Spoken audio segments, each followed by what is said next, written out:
Hey, what's going on, guys? Welcome back. Kellen here with Droid Life, and we've got in front of us a Samsung Galaxy S9. Actually, this is the S9 Plus to be specific there. Big shout out to AT&T for hooking us up with this unit. Appreciate that support.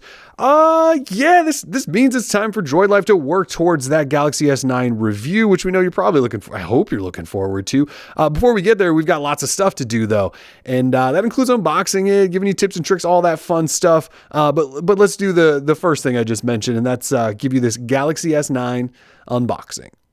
To get going here, we probably should talk a little bit about pricing. So at all the carriers, they have the phone, and unfortunately, they're all priced a little bit higher at most of the carriers. There are unlocked versions, though, and the unlocked versions work on all of those US carriers, and they're cheaper. The Galaxy S9 unlocked starts at $720. The S9 Plus starts at $840. If you go to a carrier, they will be probably at least 30, 40, 50, 60 bucks more expensive on each model. So keep that in mind, but they all are doing trade-in deals and things like that. So you can get that price down quite a bit. But again, US unlock ones work everywhere. So keep that in mind.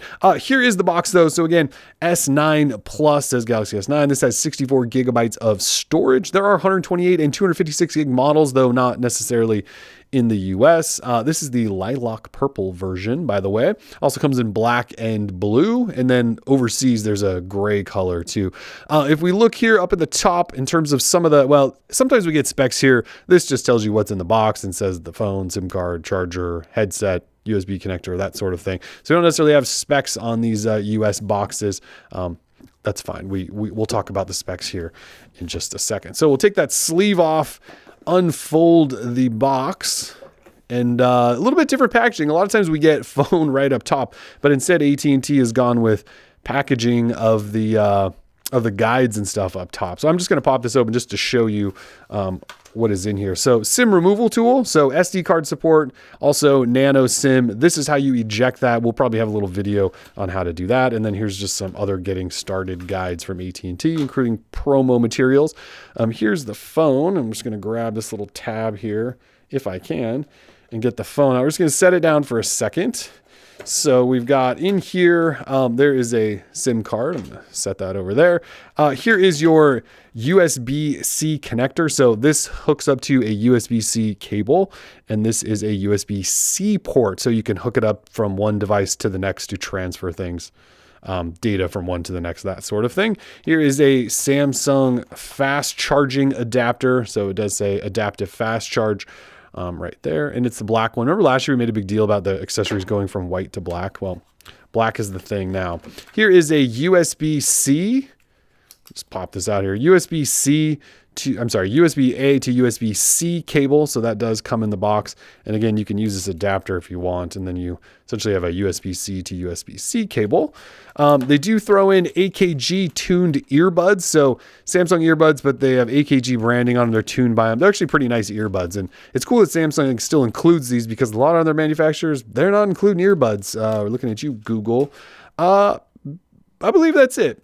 So we're going to toss all this stuff aside, and then let's dive on into the phone. All right, box out of the way, phone in hand. So if I flip this over, you can see this is the lilac purple. I know it's going to be hard to catch on camera, but it's a pretty color. It comes in black and blue also in the US.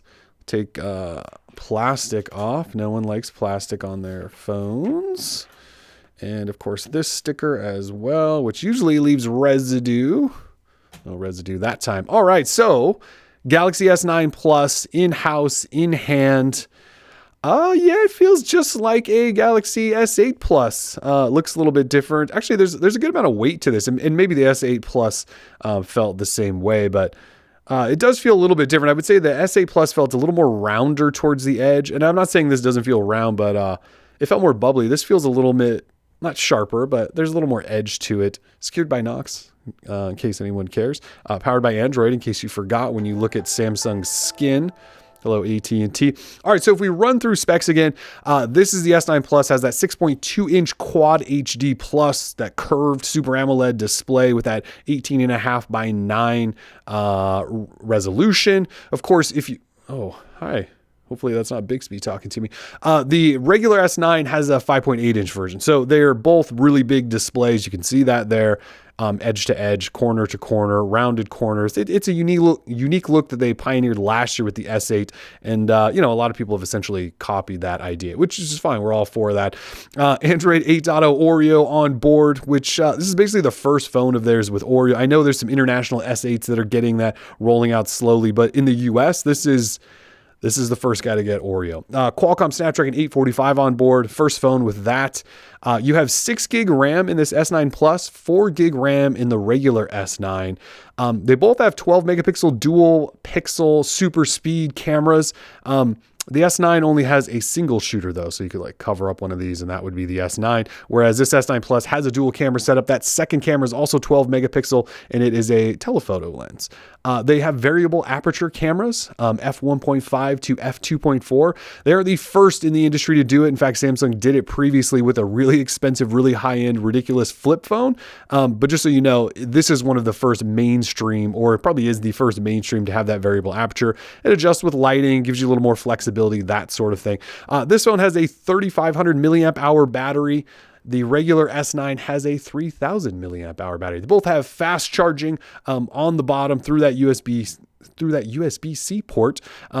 So fast charging, it's Qualcomm Quick Charge 2.0, which is a little old at this point, but that's just the way it is. There's a headphone jack there. So there is a headphone jack on both of these phones, whereas everyone else seems to run out of room and need to take that away. Samsung fits every single thing in these phones and continues to supply a headphone jack. It has IP68 water and dust resistance, NFC, MST for Samsung Pay. There's wireless charging. I don't know if I mentioned that yet. It's got Cat 18 LTE, so it gets super ridiculously fast. And this phone, for the first time in a Samsung phone that I can recall, has stereo speakers. So you do have that speaker down here on the bottom. And then you also have another one right there up top as that earpiece. You can see there isn't a speaker up here. It's actually right there. So they're using these dual speakers here to create a stereo experience. That's the specs. Let me dive into software. So we're through that setup process. I didn't want to bore you there, and we'll just dive into the phone a little bit now.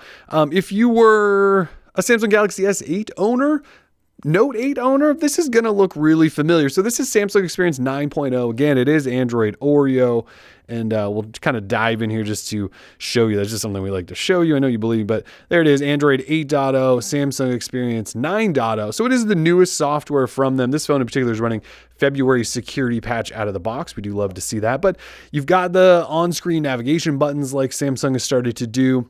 You've got Bixby over here, which I don't have internet connection right now, so I can't show you that, but Bixby's there, and yes, there's a Bixby button. You got your Edge stuff. You can swipe that out if you're into that. You can swipe up or down to get into your app drawer. So you got all that action. The software experience is very, very much the same. So what's different then? Well, if we dive into the camera, I can show you some of the stuff, but like there's 960 frame per second slow motion now in 720p. Like that's new and kind of cool.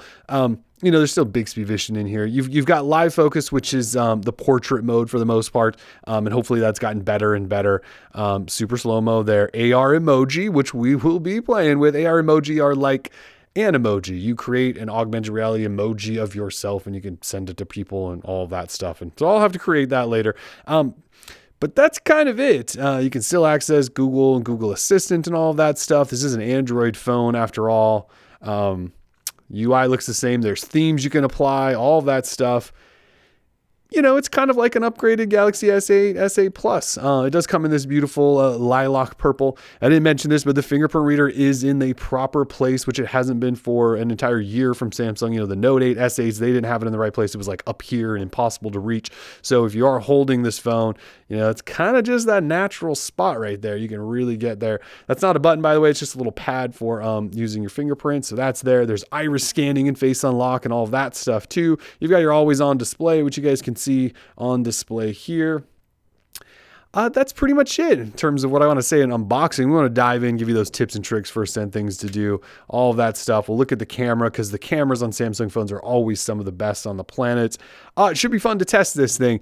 You guys also know I'm starting to go through this phase where I'm like, I'm just looking for somebody to top the Pixel 2 XL. So I'm curious to see if this will get me off of my Pixel 2 XL after I'm done reviewing it. I have no idea if it will. I'm going into this with as open a mind as I can. So anyway, if you guys have comments, questions, or there's anything in particular, of course, that you want us to look at with the Galaxy S9 or S9 Plus, let us know. We're Droid Life. Peace.